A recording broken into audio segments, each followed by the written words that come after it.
In December of 1835, Central Florida was a remote sanctuary. For decades, it had been a highly utilized haven for indigenous communities and Black Seminoles. But the United States government's policy of forced removal turned this quiet refuge into an active, militarized zone. The American troops sent into the interior quickly realized their enemy was not limited to the people resisting them. They were marching into a geography that actively rejected 19th century warfare. The dense hammocks, deep swamps, and unpredictable hydrology made traditional military formations impossible. The United States discovered that tactical victory was secondary to the challenge of the landscape itself. Surviving this specific terrain became the absolute prerequisite for American control, laying the literal groundwork for the modern borders of Sumter County. On December 28, 1835, Major Francis L. Dade led 110 soldiers up the peninsula along the Fort King Trail. They walked into an ambush. 180 Seminole warriors attacked. All but 3 American soldiers were killed. This annihilation shocked the American military establishment. News of the defeat spread rapidly, officially igniting the Second Seminole War and pulling the nation's attention directly into the Florida swamps.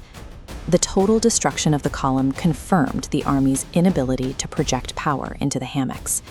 Standard military tactics had failed completely, leaving the Seminole resistance in absolute control of the interior. Nearly a year later, in November 1836, the military attempted a massive show of brute force. A combined force of 2,500 men, including artillery, cavalry, and volunteer militias, marched west, wading directly into the dense, blinding terrain of the Wahoo Swamp.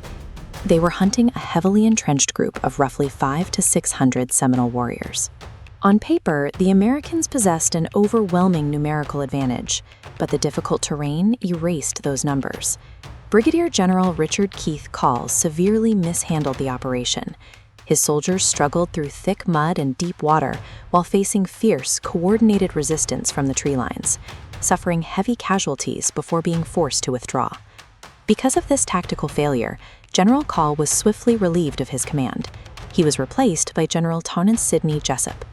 Jessup recognized that deep swamp operations depended entirely on secured supply lines. To avoid another humiliating withdrawal, the United States had to prioritize a network of logistical depots to overcome the crushing isolation of the interior. This diagram shows Jessup's strategic pivot. Previous operations relied on supply lines stretching dangerously thin from distant coastal forts. Jessup knew he had to build a network of depots much closer to the Withlacoochee River to sustain his troops. Looking at this map, we see the result of that pivot. In December 1836, Tennessee militiamen erected Fort Armstrong near the Dade massacre site. The outpost guarded a vulnerable choke point on the Fort King Trail, giving Jessup a staging ground to launch incursions. We know from Jessup's own letters that Fort Armstrong was a very real, highly active military installation, but today its physical footprint is entirely lost to time. Modern archaeological investigations have found 0 structural remains in the soil. Fort Armstrong exists now only as a ghost, yet its strategic placement marked a transition to a logistics-heavy occupation.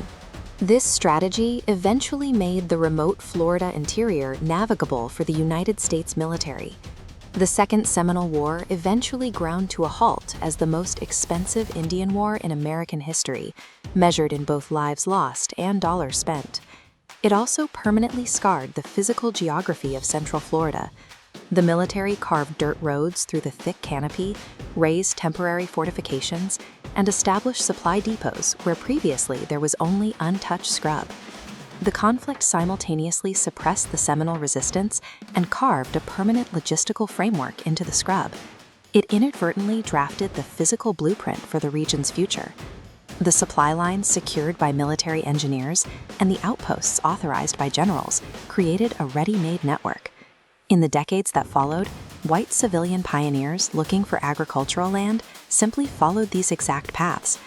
This 1855 map illustrates the final result. The logistical grid laid down to win a swamp war evolved directly into civilian settlements.